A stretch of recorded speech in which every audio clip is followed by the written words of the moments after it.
Hello dears, വളരെ ചെറുപ്പം മുതൽ തന്നെ നമ്മുടെ പള്ളികളിൽ കിട്ടുന്ന നേർച്ച ചോറിൻ്റെ ഒരു ഫാനാണ് ഞാൻ. ആ ഒരു തേങ്ങാച്ചോറിൻ്റെയും അതുപോലെ തന്നെ ചിക്കൻ കറിയുടെയും മണം, അല്ലെങ്കിൽ അതിൻ്റെ ഒരു ടേസ്റ്റ് നമുക്കൊരിക്കലും നമ്മുടെ മനസ്സിൽ നിന്ന് മാറില്ല. പിന്നെ കല്യാണം കഴിഞ്ഞപ്പോൾ എനിക്ക് ഹസ്ബൻഡിൻ്റെ വീട്ടിൽ നിന്നും ഇതുപോലെ നമുക്ക് വർഷത്തിൽ ഈ ഒരു നേർച്ചച്ചോറ് കിട്ടുകയെന്ന് പറയുന്നത് നമ്മളൊരു ഭാഗ്യമായിട്ട് ഞാനാണ് കണക്കാക്കുന്നത്.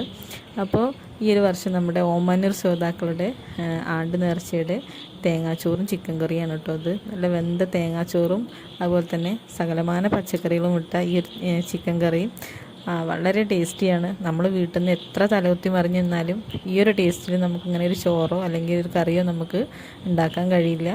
അപ്പോൾ ഈ വർഷത്തെ ഈ ഒരു ചോറ് എനിക്ക് വളരെ സ്പെഷ്യലായിട്ട് തോന്നുന്നു.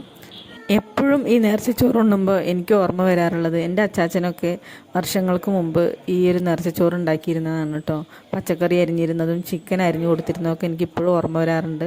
എന്തായാലും അന്നത്തെ ആ ഒരു മതേതരത്വത്തൊക്കെ ഇപ്പോഴും നിലനിൽക്കട്ടെ. അതിനായിട്ട് നമുക്ക് പ്രാർത്ഥിക്കാം. താങ്ക്